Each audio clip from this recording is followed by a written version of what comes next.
theme or issue that is capturing your attention right now.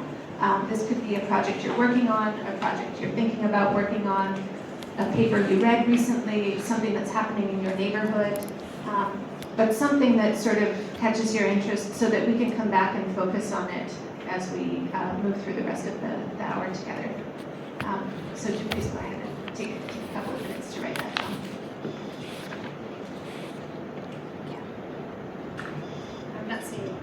I'm not seeing anybody move. Have you all already done this?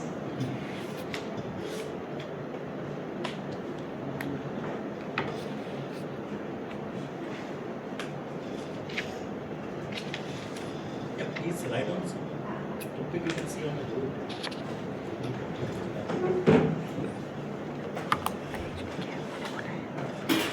One other thing I should say is that I know my accent is different from the accent many of you are used to in English. So if you don't understand something that I say, please raise your hand and wave at me and I can slow down or repeat.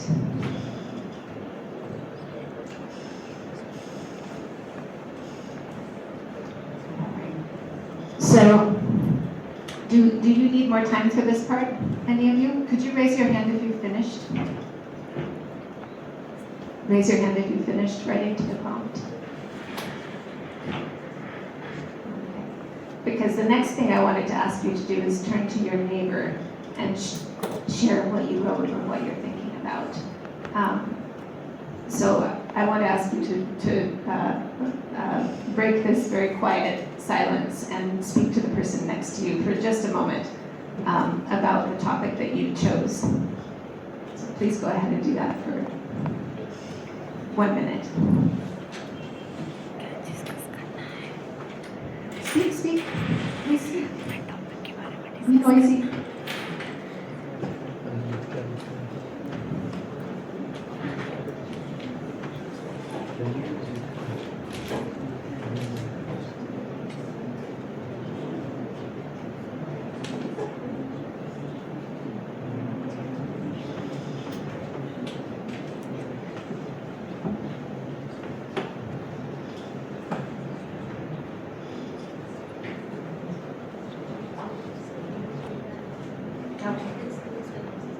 All right, that's probably enough torture to start out with for the beginning of the talk, so we can go ahead and move back into a more traditional format.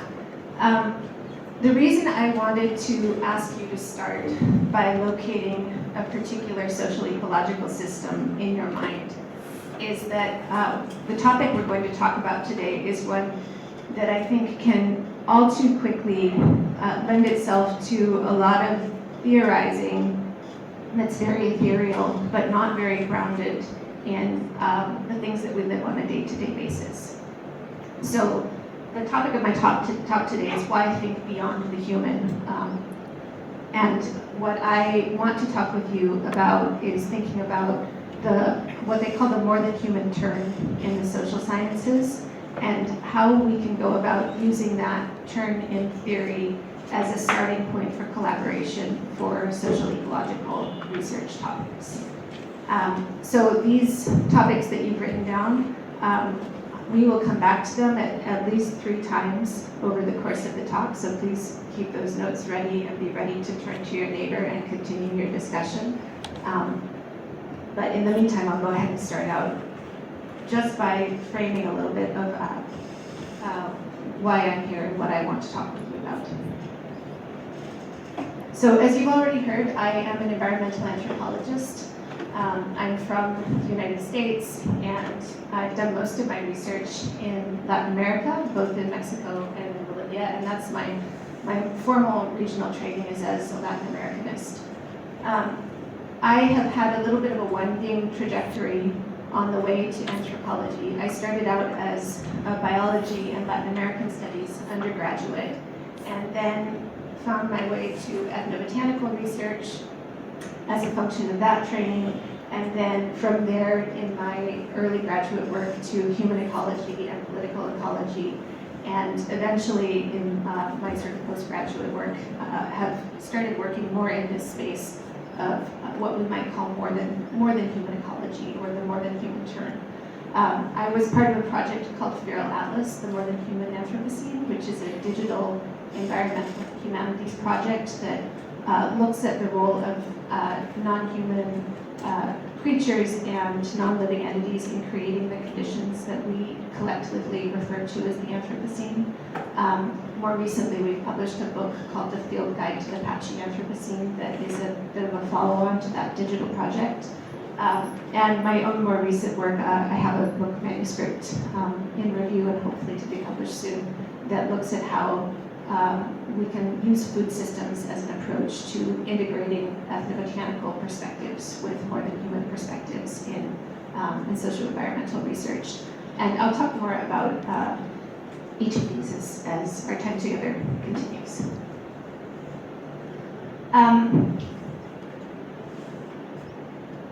What I did want to underscore here is that part of the reason I wanted to start out with this question about how do we integrate the more than human into social environmental research is that although this term has been around for at least 10 years and it's been a term that has been used regularly, I see it sort of underused or overused in a couple of different ways that I think are not very productive.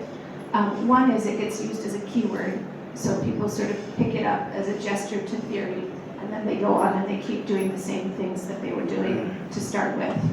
And the second is that it gets used as an excuse to approach non-human species or entities in ways that reinvent whole trajectories of other disciplines. So, for example, rather than going out and reading the history of zoology, I see some projects that go out and kind of try to reinvent zoology from an anthropologist's perspective. And there may be something productive in that, but I think in most university settings, we have colleagues and hopefully friends right across the hall or right across the courtyard who have tools and methods for studying the non-human in very interesting ways. You all are mostly geographers, I understand, so I don't have to emphasize that too much. But I think there are many more productive ways to use a more than humanist approach for collaboration than what I currently see realized. So my talk is a little bit of a plug for thinking about how to do that in your own work and your own scholarship. So let me be more specific. What do I mean by more than human? This is a term that shorthands an area of human environment scholarship that tries to decenter the agency or the goals of certain dominant human groups. By decenter, I mean, let's not think just from the perspective of that group. Let's find a different perspective or multiple perspectives to think from. And some of that work relies on these four sort of principles that I've outlined here. This is my own synthesis of the literature, so take that for what it's worth. But first key aspect of more than humanist work is that it recognizes that agency and the capacity to act is entangled between humans and non-human actors. And I'll say a little bit more about that in a few minutes. A second piece is that it really relies on the understanding of that there is a plurality of ways that we can think about and conceptualize the non-human world or even human social worlds. So it relies on onto-epistemological plurality. A third piece is that even if we are starting as social scientists, people who are working within a more than humanist space or perspective pay quite serious attention to materiality. So what does it mean that this table in front of me is hard and not soft?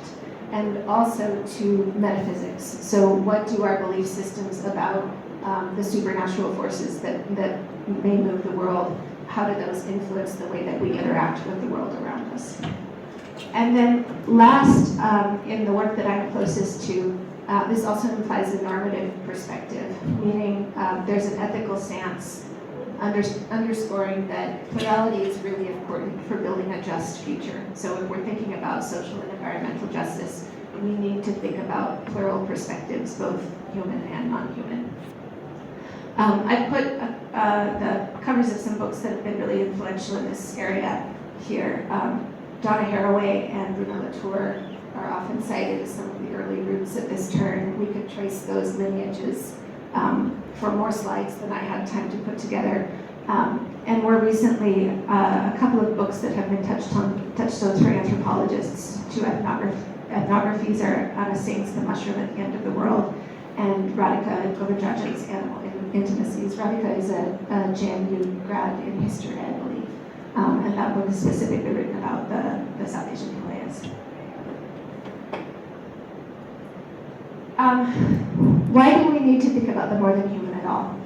One of the core reasons for this is to move beyond approaches to the environment that rely on human exceptionalism. So if we think about what is exceptionalism, you could define that as the idea that a person or a country or a political system can be allowed to be different from and perhaps a little bit better than the others. The first time I was thinking about how to represent this visually was soon after the death of Pope Francis, and this picture of my country's fearless leader sitting in a blue suit at a funeral where everybody else was instructed to wear black seemed to me to really speak of the kind of exceptionalism we're talking about when we're speaking solely within a human context. But we can think also about a form of exceptionalism that is exceptionalism related specifically to humans. And we might think about that as the idea that a species, the human species, can be allowed to be different from and perhaps better than the others. And I think the challenge with that is if we think about the problems that we're facing, the environmental problems in the current moment, the things that define the time that many people refer to as Anthropocene, like nuclear radiation or deforestation for commercial harvesting of crops, or even just things like paving parking lots in places where we don't need any additional parking. All of these we can think of as challenges that have some element of human exceptionalism built into them, or they have the idea built into them that humans' use of the environment is higher than any other possible use. I wanted to just make a note to say that, especially for this audience, I had a very hard time thinking about how to start a talk about more than humanist theory. In part because a lot of what I have learned to understand about thinking about pluralism and about human and non-human relations has come out of the time that I've spent in India and in South Asia more broadly over the last 17 or so years.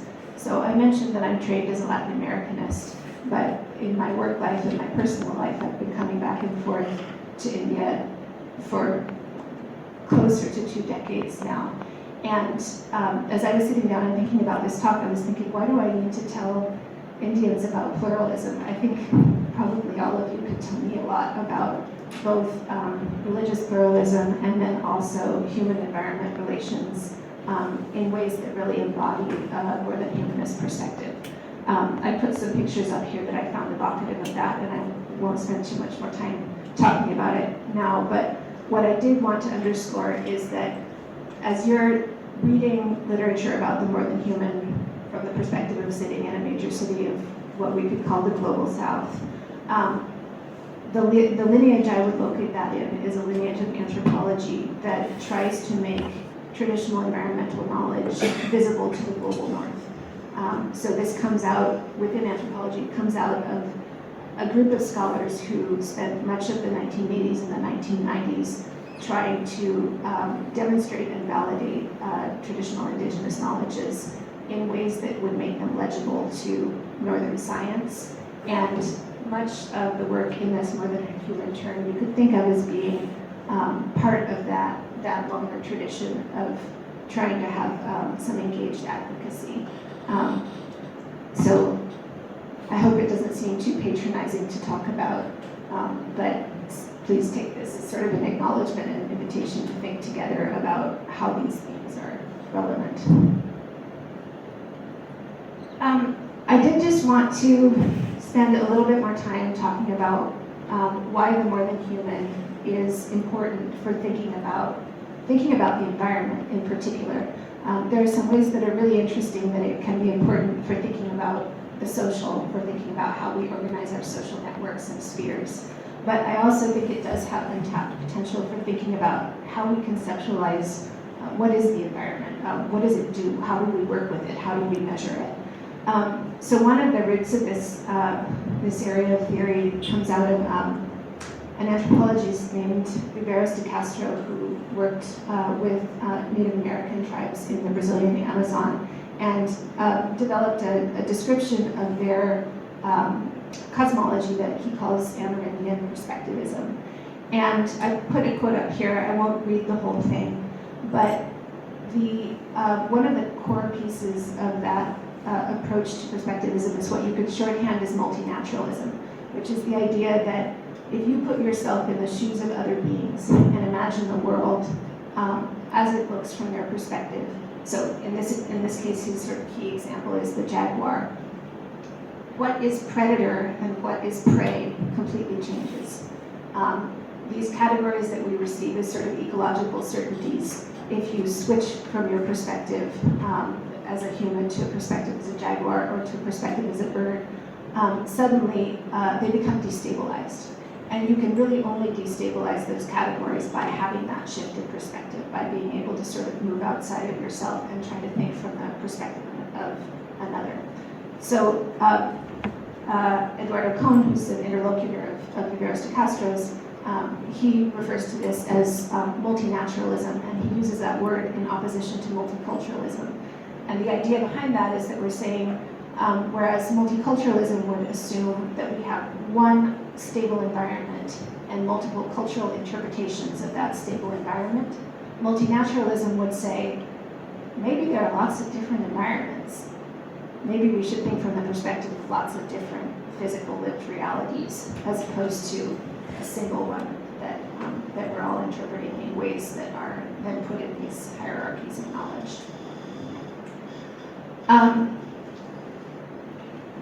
Another perspective on this that I find really interesting is there's an anthropologist named Julie Cruikshank who did field work in the Canadian Yukon, asking both scientists and indigenous groups about how they understood glaciers, and particularly how they understood surging glaciers. So this is not something that I knew about before a couple of years ago, but a glacier surge is when water melts underneath and throws off the balance, and then all of a sudden, overnight, a glacier can move a long distance. Rather than moving slowly at a glacial pace, it can move several meters at once or more. And what can happen when that happens is it can break ice dams and cause flooding, or it can cause landslides. It can cause real havoc to human communities. I'm very glad to see you back. I always have to research this to get it right. But what this anthropologist found as she was talking with scientists who were working on surging glaciers and with indigenous people who were explaining glacier surges through stories that related the event of the surge to other events in human communities that usually had to do with moral failings or insults that had been made to the spirits of the glaciers. What she found was that the way that the indigenous communities talked about the glaciers was that they merged natural and social histories. They didn't try to separate them. The surging glacier was a function and part and parcel of a history of human interactions. And in contrast to that, the objective of the scientists that she worked with was to try to disentangle the natural and the cultural. They really wanted the cultural over here and the natural over here, and they wanted to work on just the natural by itself. I appreciate this as an intervention in this more than humanist space because I think sometimes it can be a little hard to wrap your head around the idea of multinaturalism, the idea that there are lots of different worlds. But I think it is a little easier to wrap your head around the idea that we lose something when we disentangle these histories from each other, and we may lose something that's actually important for how we study them using the tools of the natural and the physical sciences. Another way of putting that is that we can think about multinaturalism or Amerindian perspectivism, or even just listening to different stories about why glaciers surged. We can think about that quite seriously in a way that thinks about them not just as different perspectives on stable and well-defined systems, but rather they can show us different ways of conceptualizing the key elements of those systems and how they're arranged, what are their actions. And when we think from those sort of integrated perspectives, the system that emerges from our conversation may actually look quite different than the system that emerges simply from remote sensing of glaciers or simply from listening to stories, that we may actually be able to take apart our concepts and put them back together in a way that helps us relate better to our environment. So with that, I wanted to talk through three key elements, what for me are three key elements of thinking beyond the human. And we'll go through these one by one. I have some examples from projects that I've been involved in. One is first to recognize the agency of non-humans, whether they're living or non-living entities. A second is the really critical importance of historicizing and differentiating what we mean and who we mean when we say human, not taking that as a unitary category, but breaking it apart and thinking about it in lots of different historically grounded ways. And then last is thinking with social environmental justice. And in that frame, I think it's really important to think from the perspective of futuring, of imagining what a just future might look like. What's the future that we collectively want? What I want to walk you through a little bit, and this is the part where I will ask you to take out your topics again, is how we can think about this not just as theory, but also a methodological approach. And also I want to talk a little bit about how thinking about more than humanist approach from the perspective of method, from the perspective of how we do research, can then open up avenues of collaboration with outside of the social sciences. Okay, so the first entry point, I wanted to start by talking about more than human agency and how and why it might matter. And this is an example that I am drawing from my own research in the Bolivian Andes. This is the region and the topic where I did my doctoral dissertation work, and the topic of one of the projects that I mentioned earlier. And before we dive too far into that, I wanted to first just talk about what do I mean by agency. Usually social scientists define agency as the socio-culturally mediated capacity to act. That definition is the result of a lot of arguments that people had in the late 1980s and 1990s about the relationship between structure and agency. And to boil it down, they were really interested in this question of, does society function based on these larger structures of class and race and governance, or does it function based on the agency of individual actors who make choices? And I was an active participant in that debate, but my reading of it post hoc is that people argued for a long time, and then someone came up with a definition that was close enough that it mostly satisfied everybody, and they decided that's good enough, let's go talk about something else for a little while. So this has been for a good 20 to 25 years the go-to citation for most anthropologists about what does agency mean. It means you can act, but within social and cultural constraints. Some people more recently, with respect to the more than human turn, have taken out the word sociocultural from this because it goes a little bit too far to say that a glacier's capacity to act is socioculturally mediated. Perhaps we could make that argument, but when we're talking about non-human entities, considering their actions within that social cultural frame is a bit of a stretch.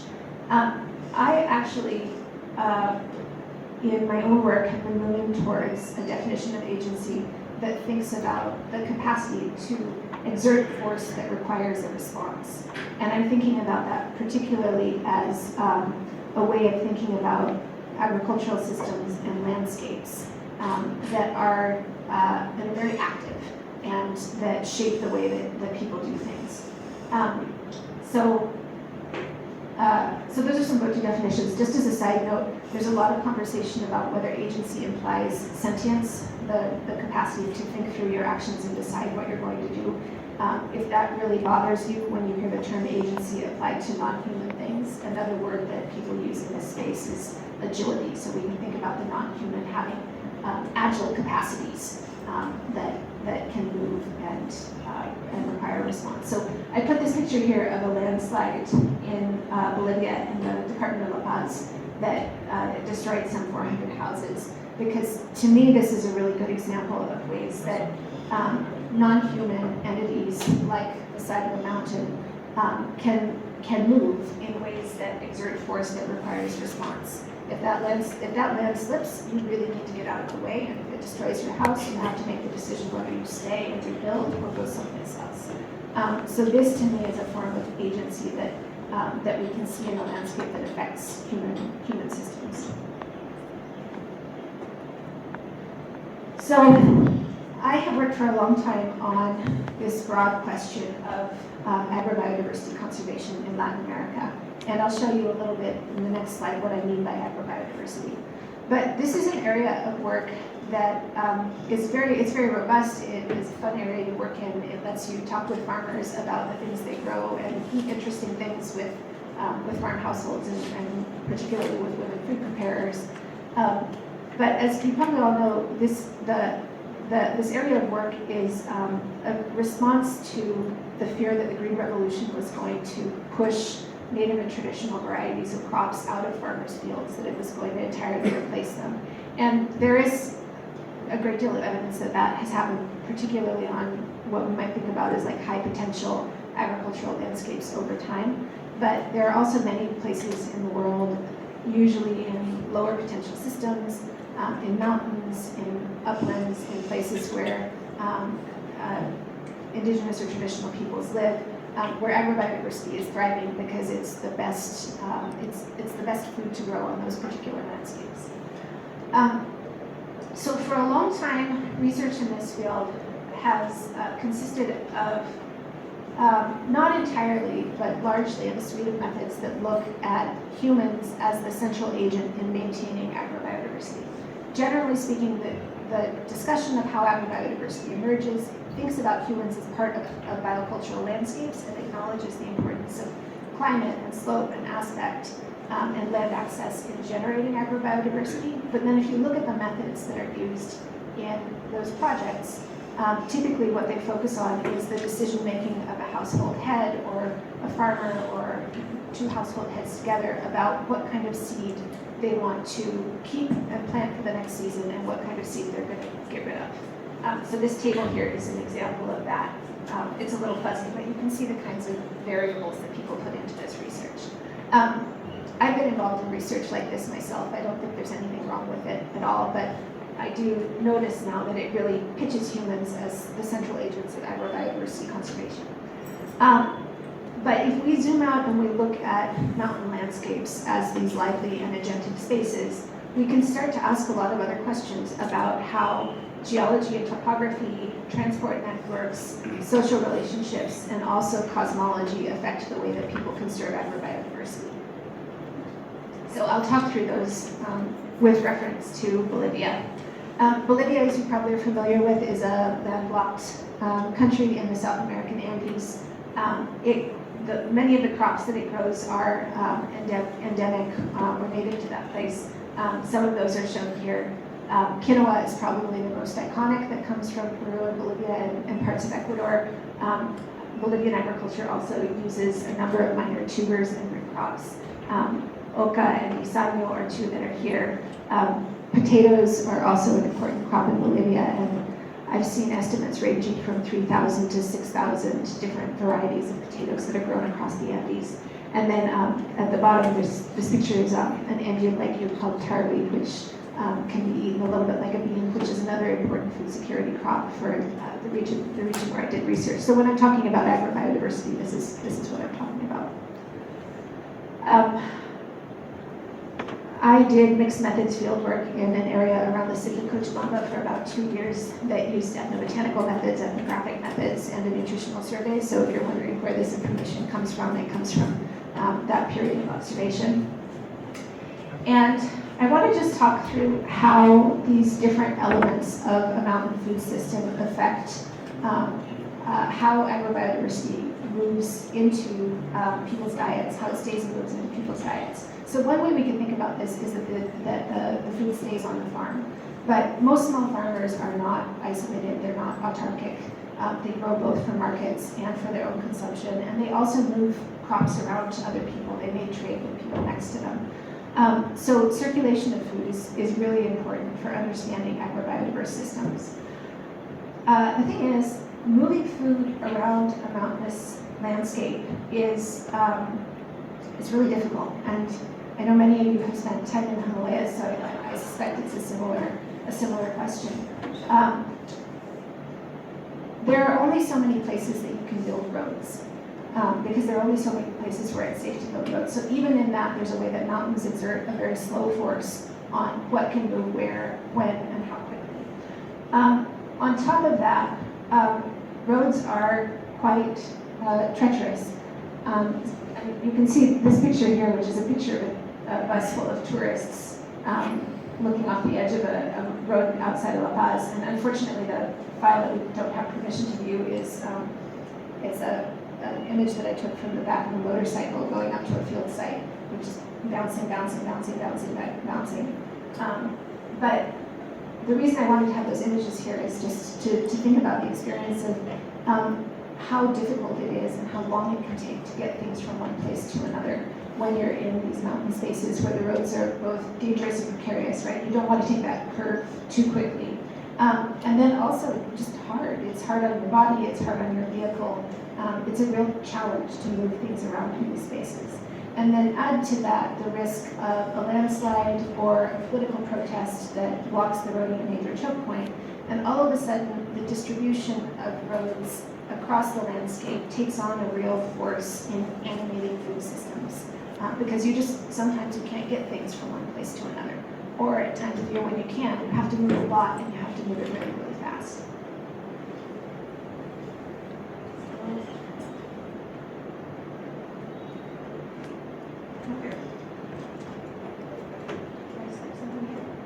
Oh, sorry, we skipped over this slide too. This was supposed to be framing. In addition to the distribution of roadscapes, we can also think about the geology of mountains as being an agent of possibility for life. And this observation is often attributed to this German geographer named Alexander von Humboldt, who noticed that different mountainous zones had life zones as you went up by altitude that paralleled the changes in ecology that you get by latitude. And this is an image that somebody drew building on von Humboldt's observations. But what I really like about this is that it helps you see that where you live in that mountain landscape really affects what you can grow. So you can grow maize up to about 1,800, 2,000 meters, but if you get more than 2,000 meters above sea level, you really need to be growing potatoes or quinoa because maize won't survive. So this also is something that sets the conditions of possibility for food systems. And again, this is sort of a slow form of agency of landscape in the way that I would think about this.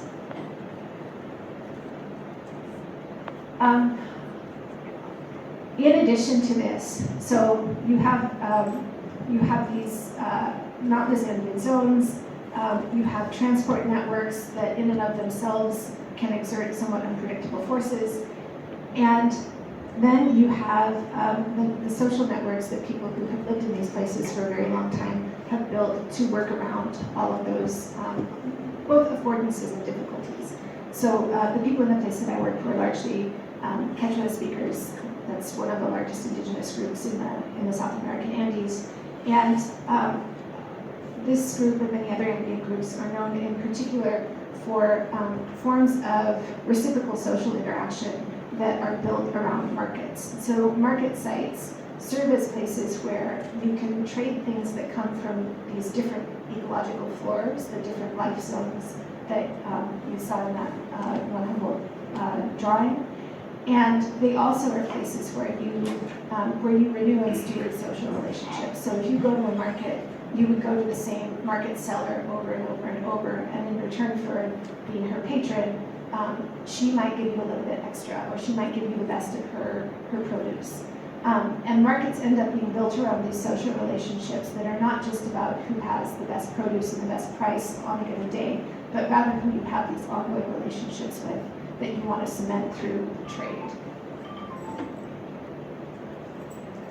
And then last, there's also an aspect of reciprocity that many indigenous Andean people feel and enact with their landscape. You've probably heard the term Pachamama, which is the term that's given to the mountain deity that sometimes gets translated as Mother Earth. That comes from Quechua. And in traditional indigenous belief systems, there's a relationship of reciprocity that people have with the Pachamama. So if you are, for example, if you're having a drink of beer on a Friday night, you would do what's called chaya. You give the first sip to the earth, you tip a little on the earth before you have a drink yourself. There are also relationships of reciprocity that people enter into with particular landscape features that represent deities that might be located on their agricultural land or somebody else's agricultural land. So through all of these processes, you have the spiritual aspect of the more than human, the deities that are related to the landscape, but then also come into play when we're thinking about, well, what was it that made that landslide happen? Or was, if this crop failed, did we do all the right things to make sure that we honored the Pachamama before we planted the crop? So these forms of reciprocity also come into the construction of the more than human food system. So I won't say too much more about how that all fits together, but I think the key point that I want to make is that when we look at this from a larger perspective, we can see lots of forms of agency that are implemented by non-human actors in these systems. And when we start looking at those, rather than looking for just a human-centered approach, it can lead us to ask different questions, and it can lead us to think about different tools that we can use to answer those questions. So we could ask about what are some of the key drivers of agrobiodiversity conservation and loss, for example. So we might not necessarily be thinking about that in terms of household characteristics, but we might be thinking about climate change or pests and diseases, for example. We can ask what are the key nodes of conservation. We can ask what are the relevant time frames. Are we talking about particular months within an agricultural calendar, or are we talking about 5-year time frames in which pest and disease pressures become really acute? Are we talking about, we can talk about what are the power relations that are present in the system and how do those work. So who has access to trading centers, what potatoes do they plant, and who doesn't have access. And then we can also talk about how different communities and environments are connected to each other in ways that either facilitate or work against agrobiodiversity conservation. So this was my sort of, several years ago, my first attempt to kind of think about this weekly market cycle and how we can think about flows of crops across the landscape, arriving in markets that meet on Wednesdays and Saturdays or on Thursdays and Sundays, sort of trying to conceptually map out that dense network of social and ecological relations that I just described. But actually, it turns out now, sometime later, somebody else had the same idea, and they did it really, really beautifully. So this is not work that I've been involved in, but I thought it was a good example of the kind of thing that you can start to get to when you take this sort of systemic perspective. So this is from neighboring Peru. It's a project that was done by the International Potato Center, and what they did was they mapped the flow of potato varieties through markets along an old Inca highway called the Capatnan. And they, especially, rather than just surveying households, they surveyed market nodes, and they looked at what kinds of potatoes were being traded in those market nodes at what times of year, and where they were going and where they were coming from. And they started to get this really beautiful representation, not just of which farmers were planting agrobiodiversity or native potato varieties on their farms, but also how those were moving across the landscape, how they were being exchanged, and how they were feeding people across the country. And they did this together with a participatory filmmaking project. So they also have a really affective and artistic approach to doing this project. So this, I think, is a cool example of how you can bring some of these questions that you might get to through a more than humanist perspective to tools like critical cartography or rural development economics or participatory filmmaking in ways that then bring to life a topic in a new way. So I'm going to have a first pause here, and I'm going to ask you to take out those notes that you made about a social ecological system. And I want to ask you to write down some notes specifically about the non-human elements of that system issue topic. And what I want you to think about are who are the non-human actors in that system or topic, and when do they misbehave? When do they do things that are not expected of them, or that push back against our assumptions, right? So landslides, knocking out roads, that's an example of like the system misbehaving. And then if you have time, think about how slowly or quickly does that actually take place, and what tools, knowledge, or awareness do you need to notice it. So I'm going to put on a timer for 1 minute. And then I'll give you a minute or so to talk to the person next to you about this too.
That's my 1 minute timer.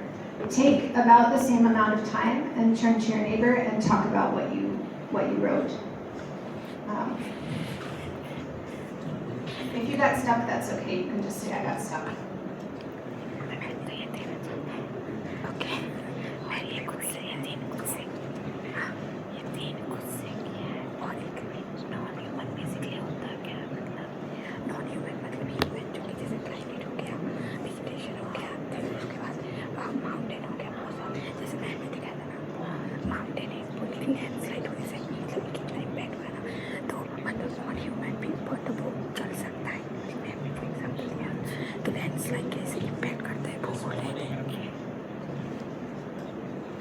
Let's try to make it more interactive rather than just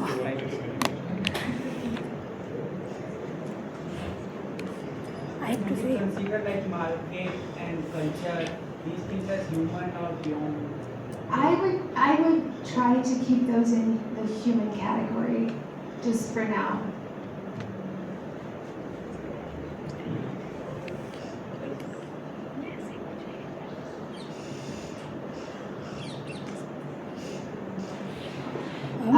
I'll go ahead and... Ma'am, we can say about the natural vegetation. Due to the deforestation, that's the temperature also increases, and also that's impact to the human being. Yes. Also the rainfall. Yeah. So when you're saying deforestation, Yeah. How does that, is there something in the deforestation that defies assumptions? What happens after that? Some increase, mainly change the climate, that is the increased temperature, or sometimes the unevenness of the rainfall. Some place that is the more suddenly rainfall, or some place that is not rainfall happen, that also impact. Yeah, so I think that unevenness is a really good example. So I'm because you were brave, I'm going to take your example and work with it a little bit. So when I'm thinking about misbehavior, right, within the system, I'm thinking about the things that living things or non-living things do that don't align with our expectations precisely. So if we're thinking about deforestation, that's a pretty straightforward, the tree got cut and it fell down, and we don't have it anymore. But this patchiness, uneven distribution of rainfall that comes after deforestation, I think is a really good example of that kind of sort of unruly agentic behavior that sometimes happens. And this is something that I've seen in the field site that I've worked in. When you're in these mountainous topographies, rain isn't distributed equally, right? So if you've lived in some place that's a big flat plain, sometimes you might see rain coming at you like a wall, and it falls everywhere at once, right? In more or less the same way. It doesn't always happen that way, but you can imagine it happening that way. But in mountainous spaces, you get these little niches, right? Where you might have kind of like a relictual space that still has a climate that's like it was 20 years ago, and then the next valley over is totally dry, and then someplace up the hill there's a place that's a little bit in between, and then what you see is that people start growing crops that they didn't grow before in those places that have new microclimates because of this uneven distribution, right? So that unevenness, that kind of, that's what I would think of as like that agentic behavior that comes between like the rainfall and the landscape, and then all of a sudden the plant life also. Yeah, so it's a good one to think about. What about traditional knowledge systems, like we categorize them as intangible, so they are non-human. So, but still, when indigenous people don't use them, they get lost and they suffer. So, we can say that they misbehave in that way. Yeah, so I think that's a good one to sort of categorize within human actors rather than non-human actors. It's a little bit of an artificial separation, right? Because part of what a more than humanist approach would argue is that these things are co-created. But I still think separating the human from the non-human is useful for an initial sort of approach to thinking. Let's come back to that one in 5 or 10 minutes. Can I ask some question for a clarification before answering this question? Sure. One clarification is that your entire lecture is from issue, how to solve the issue by building a theory. In this case, you have discussed 2 basic assumptional point of view. One is normative, that is which action is right and which action is wrong. Another is beyond material, that is metaphysical entity.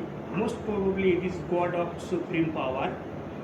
My question is that how onto epistemological point of view you can perceive us that this spiritual dimension or actors, that is God, is acting as an agent in some phenomena. One question. Second question is that how do you get this knowledge of God or spiritual thinking from the religious scripture or beyond religious scripture? Third point is that I think the actors which is acting in this world is accountable to the authority, that is institution, be it court or anything, and if the authority is captured by the people who is doing misdoing, then he will not be punished because of capturing or authority. But if you are accountable to the God, then one day we may have some thinking that whatever mishappening or wrongdoing we are doing, that means one day we will be accountable to the supreme power or God. So how can you explain this? Because I am asking, some of the professor and student very proudly and perceive that all the religious scripture are myth. Beyond physical, there is no metaphysical entity. So how can you pursue them and ask that there is a metaphysical entity, accountability onto epistemological point of view? This is the kind of question I was expecting from JNU students. So thank you for fulfilling my expectations. These are really big questions, and I actually don't have excellent answers to them. I think and maybe we can come back to them a little bit later. What I would propose as an anthropologist is that what I'm talking about here is a method for empirical documentation. So I am less worried about whether we look to scripture or oral knowledge as documentation, and I'm more concerned in thinking about what are the many different ways that we can understand, not just for ourselves, but also talking to communities that we work with, whether they're communities of scientists or indigenous people. How do we understand the ways that those people that we work with see the world working? So I think that's maybe the place where I would sort of redirect our attention, and maybe we can come back to those questions, because the capture of power is a problem. It's a big problem. But if we go too far into that now, then I won't be able to get to the rest of the talk. So thank you for the question. Okay, so I will move on a little bit. So I want to, and hopefully I can do these a little quickly, but I wanted to talk about these other entry points for bringing a more humanist perspective to social ecological research. So the first one that we were just thinking about was think about forms of agency that are not just human agency. The second one that I wanted to talk about is historicizing and differentiating what we mean when we say the human. So one of the criticisms that often comes about when people talk about the more than human, and also when we talk about the Anthropocene, is that there are ways that those terms can get taken up as if we were talking about humanity as a singular group that all has the same beliefs, that all has the same practices, that all has the same access to power. And that's not true, and it also writes out all of these other sort of alternative histories that we might think with that could help us get a better grasp on social environmental problems. So to talk about this, I want to talk a little bit about the Feral Atlas project, which I mentioned before. It's a digital environmental humanities project. It's open access, so you have full access to it from here or from wherever you are. It's a project that brings together contributions, over 100 of them, from the sciences, humanities, arts, and activism. And it's got a purpose-built design, which is, so it's a purpose-built digital platform, which we put together in a way that is intended to force you to learn something by navigating it. That also means it's a little bit of a labyrinth. It feels a little bit like a maze until you get the hang of it, but we've put it together in a way that's intended to also kind of demonstrate what it means to use an inductive method of research to sort of like dive inside and look around and find your way out. So the basic premise of Feral Atlas is that it tells the stories of what we call feral entities. So those are living and non-living beings which act in relationship to human-built infrastructures and develop behaviors that exceed human design or control. So you can see here, this is the more than human agency that I've been talking about, right? We're thinking about how do non-human things do things that are unexpected, that break down our assumptions. And this project in particular focuses on the role of human-built infrastructure in sparking those kinds of actions. So you can see some examples here of things that are featured in the Atlas. I won't linger on those for time. But what I do want to say is that we thought about infrastructure in this case as something really very material. We weren't thinking about infrastructure as sort of networks of ideas and people and material, but we were really thinking about roads and power lines and transport networks and water lines in the way that we define infrastructure for this project. And the way we used the digital platform to sort of put these ideas together is that we took each one of those entries, which were written by other scholars, and we put them in this sort of, it's a categorizing framework. It's a set of three categories, but it's also a navigational framework. So each of these entities has a feral quality, an infrastructural tipping point, and a historical detonator associated with it.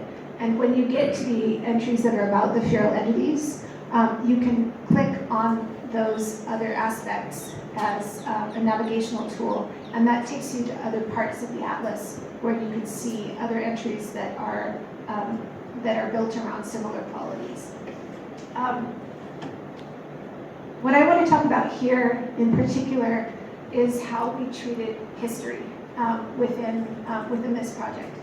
So we used a periodization of the Anthropocene, which relies on a sort of 500-year time frame, and we were thinking specifically about the invasion of the Americas in the late 1400s, early 1500s by European colonizers as being this sort of detonating moment for the Anthropocene. That's one of a few moments that were proposed as start dates for the Anthropocene by various geologists and geographers. And that one we felt was really useful for our storytelling and conceptualization of what does it mean to think about infrastructure and the Anthropocene. So we categorized all of these entries under 4 historical detonators. And we chose these 4 because it was sort of, that was what we could manage. We could have split them up and categorized them differently. We could have approached this in very different ways. And actually even if you look at the index page of the atlas, we have these sort of like floating categories in the background that are things that we could instead have used as categorization, but we didn't end up going that way because it didn't help us tell a story in a way that was cohesive. And what we landed on was thinking about these 4 detonators that we used as sort of founding conjunctures. So a way to think about that is that these are moments, but they're also processes that repeat over space and time and that have commonalities between them. The 4 that we used were invasion, so invasion thinking about that relationship between, that changed relationship between Europe and the Americas. Empire, so thinking about the expansion of European colonialism in the 1700s and the 1800s. Then capital, thinking about the expansion of capitalism around the time of the Industrial Revolution, before and after. And last, acceleration, which is intended to refer to what some people call the Great Acceleration of the mid-20th century. So, the invention of plastic, for example, or the rise in carbon emissions. And what we did as a device to help bring the user of the site into these categories was what we organized each of the entities, the feral entities, the feral critters that make up the individual entries on these. I think the artist has referred to them as historical and fantastical landscapes, which are sort of a mashup of historical processes that took place in different places at slightly different times, but with some commonalities. So if you look at this one here, this is the detonator landscape for the process of invasion, and you can see that it has, we have colonial ships coming to shore over here, we have sugarcane plantations up in the far right. We were lucky enough to be given permission to use a sample of a painting by an Indigenous Australian artist named Nancy McDinney of a battle between Aboriginal Australians and settlers in Australia. Then as you move across, you can see the introduction of cattle and plantation landscapes coming through the middle. There's another piece of art by an Indigenous Pacific Northwest artist named Andy Everson that's looking at representations of deities in the mountains. And then on this other side, we have these sort of markers of Indigenous resistance. This is it's a reproduction of a famous photo of a piece of graffiti on a bridge in the US that says this is Indian land, referring to the history of Native Americans in North America. And then finally this subdivision that is covering what was formerly Indigenous territory.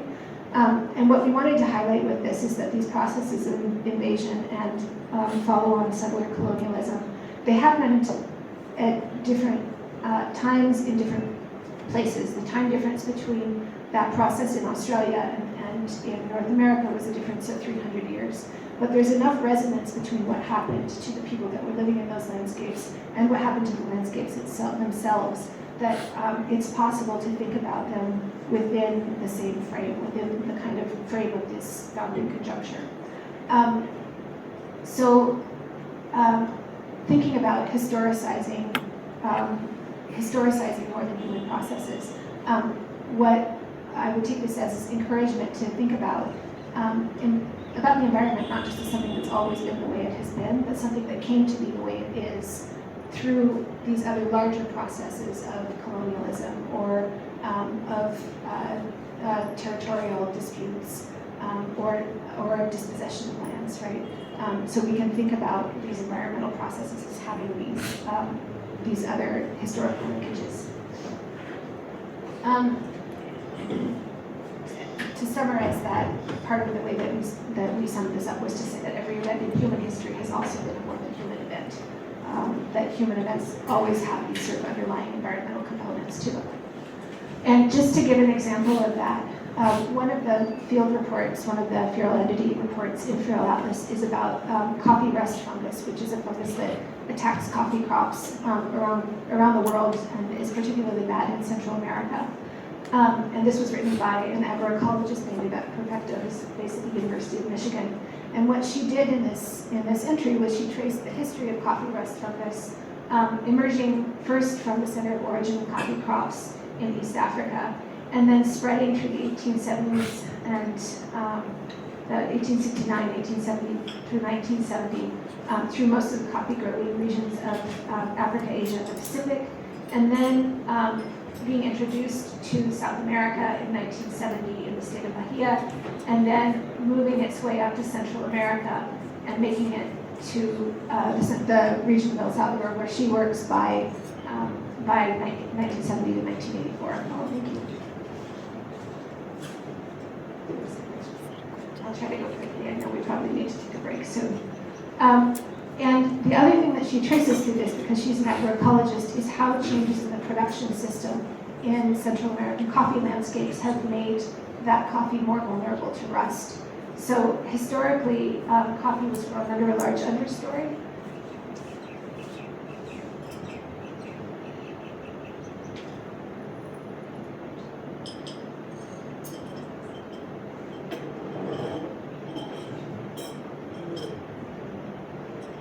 Historically, coffee was grown under an understory, and as coffee became more commercial, and there was more pressure to make money off of it, people removed it from that polyculture and began growing it more and more in unshaded monoculture systems that were only coffee and didn't have all of the other tropical plant species involved in them. And the problem with that is that sun-grown coffee is actually counterintuitively a better place for rust spores to disperse. So an extensive monoculture means that there's a higher density of pest pressure, essentially, a higher density of pressure from coffee rust spores. And after a period of time, what happened in this area is that there were no more landscapes that were free of coffee rust. It became endemic to the system because there were no refuges where you could grow coffee that was free from that rust to escape it. And as she was documenting this, so that's a process called hysteresis, or a tipping point, a critical transition. But as she was documenting this in the 2010s and 2013s, that in combination with climate change was leading coffee farmers in El Salvador to lose their entire crop in the season, which, as I'm sure you can imagine, had devastating effects for local economies. And I think what's important about this, if we're thinking about it as a differentiated social ecological history, is that one way that we could look at the snapshot of these farms is we could say, oh, well, Salvadoran coffee farmers are vulnerable because they're poor, right? They're poor farmers and therefore they are vulnerable, and that's what happened. There's this rust. Oops. But another way that we can think about this, if we're trying to differentiate both how organisms have traveled through different landscapes over history, and then also differential vulnerabilities of different groups of people, is we could say that they're vulnerable because of how the forces of capital have promoted a web of social ecological relations. So in this case, sun-grown, commercially oriented coffee that condition their economic vulnerability. And we could add to this in landscapes that have been heavily impacted by migration and climate change, and probably we could add U.S. imperialism in there. We could have a long list of things, right? So there are ways that we can integrate the telling of the history of coffee rust or the telling of other more than human histories into differentiated social and natural histories that help us better understand how we got to be where we are. So some of the places that I see really important collaborations for that kind of work are with the ongoing work of social and environmental historians, with ecologists who are working in restoration or invasion biology. There's some cool stuff that population geneticists are doing, asking these kinds of historical questions, and also with movements for indigenous sovereignty. So this seems like it's probably a good time for a pause to think, and if you will afford me another quick section of the talk after that, we'll come back to just a bit more. But I wanted to ask you to take out your system or issue again, and here I wanted to ask you to think about these kinds of questions. I want you to think about the human part of the system, and think about who are the human actors, parties, stakeholders, how are they differentiated into subgroups, right? What are the different groups of people in the system that you're looking at or thinking with? Where do those categories come from? How did they come to be the thing that we call them, right? How did that category come to life? What power do different social categories have? And who decided that they would have that power? And then last, if you don't know the answer to that question, who would know it? How would you go about finding out? So let's take a minute or two to drink some chai, and then we'll come back and I'll finish up, I promise. After you finish it all, then they have some question, so you can also take 10 to 15 minutes for the question, or they have some questions.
So let's go ahead and stop you there, and I'm sorry to those of you who are writing furiously, but we'll go ahead and move along to the next part.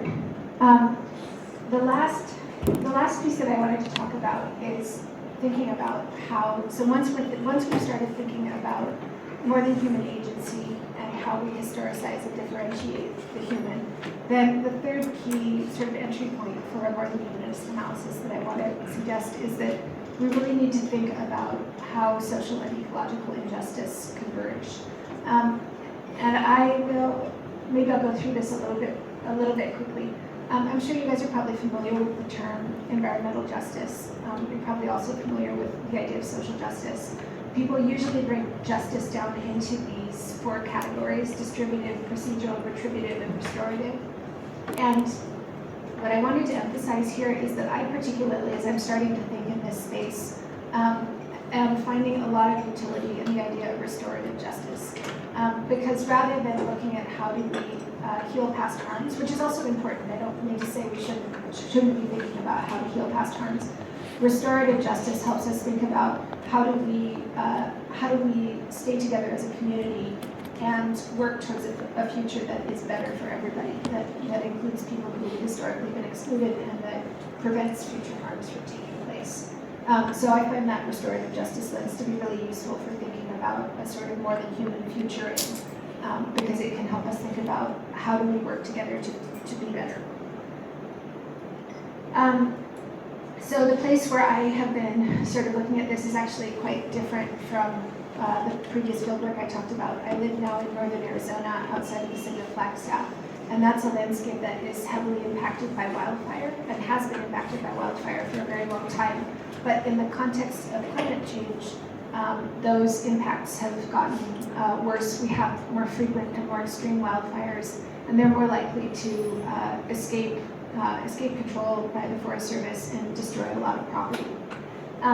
And I have been really interested in thinking about the intersection between those wildfires and the finance, insurance, and real estate sector, and particularly the housing sector in the place where I live.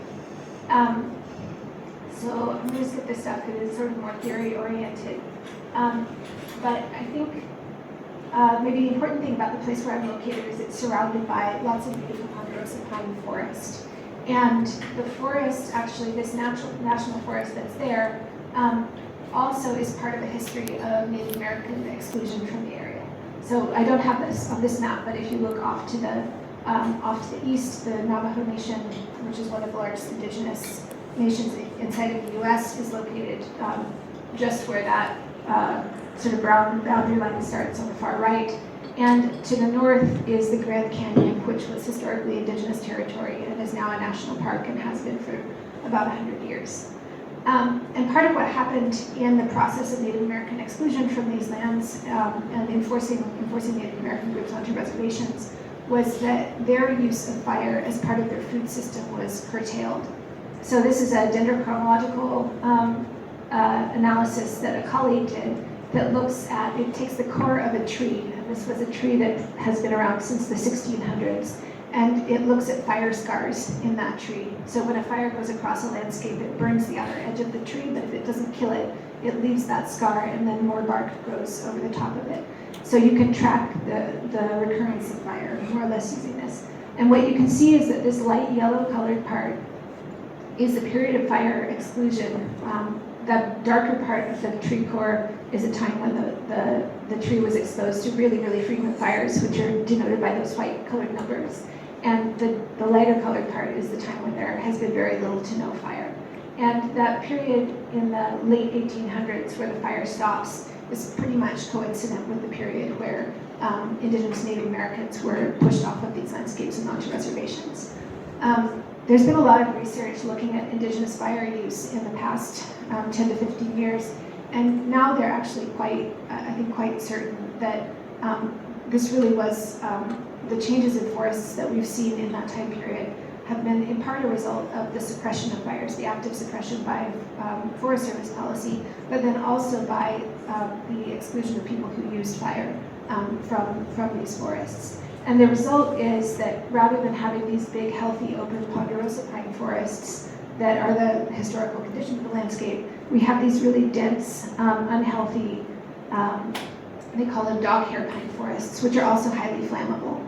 And the really sad thing, I think, looking at this is that these trees, the skinny little pine trees, might be exactly the same age as these large pine trees in the picture on the right. But because they've been forced into these dense environments where saplings are not thinned out by fire, they grow very small. They don't grow well. So they're also sort of starved for nutrients in comparison to trees that aren't pushed together in these small spaces. So because that is a very flammable ecology, and we have also this these emerging heat waves and drought due to climate change, the incidence of catastrophic fires has really increased in the last 10 to 15 years. There was one fire that burned, I think 2 or 3 years ago, in an afternoon that wiped out, I think, 100 structures over the span of 24 hours in a neighborhood that's on the other side of town from where I live. And thankfully, nobody died, but several people were telling really terrifying stories of having to throw their kids in the car and just leave as quickly as they could because it came that quickly. And of course, this then also creates these conditions of housing insecurity due to loss of infrastructure. But then there's this other piece of this that's happening, which is that apart from the wildfires, the place where Flagstaff is located is really beautiful. It's at the foot of the San Francisco Peaks, which are a place where you can go for skiing and hiking and mountain biking. They're a sacred site for most of the Native American groups in the region. And for a long time, it's been a place where people had second homes, where affluent people from the city of Phoenix would have a vacation home to come to. But especially during COVID, the price of homes really kicked up during what they call the Zoom boom. People who were living on the coasts and who didn't want to be in high density areas and have to work from home during those early moments of COVID sold their houses, and then they would move farther inland to beautiful places where they could work remotely and buy a house more cheaply than they could in California. And the housing prices in Flagstaff and many other cities in the American West rose by, I think it was something like 17% in 1 year, in a year that I was tracking closely. And what's happened is that salaries haven't risen at pace with that. So there's a huge affordability crisis for teachers, for police officers, for the people who make up the year-round populations of these mountain towns, which is then exacerbated by the risk of fire danger. And then what happens on top of that is that a large part of what people pay monthly for their homes goes toward home insurance and disaster insurance. So insurance companies have taken notice of the fact that fire risk is much higher and that there have been many of these big catastrophic wildfires, and are starting to increase insurance rates by amounts that would be almost equal to a person's mortgage, making it increasingly difficult for people to maintain their mortgages or maintain their homes in these spaces. So some of the questions that I'm working with, this is a new project for me in the last couple of years, but I'm thinking about these questions of housing justice in conjunction with environmental justice. So we could ask if restoration projects are bringing about justice in these landscapes. In the context of the history of settler colonialism, we could ask what just access to housing in a changing climate looks like, and then we can also ask some questions about who's profiting when we're anticipating risk. Who is it that's making money off of these situations where we're all really worried about what's going to happen next? And these are some of the collaborations that I've started based on that work. I'm going to go ahead and leave this last pause to think slide up here. These are the questions that I would encourage you to apply to your topic or issue, specifically thinking about what a just future might look like. So you're welcome to take a picture of the slide, or I can share it and distribute it later, but I think it's probably time to open for questions. So I'll go ahead and leave it there. Thank you for your attention. So,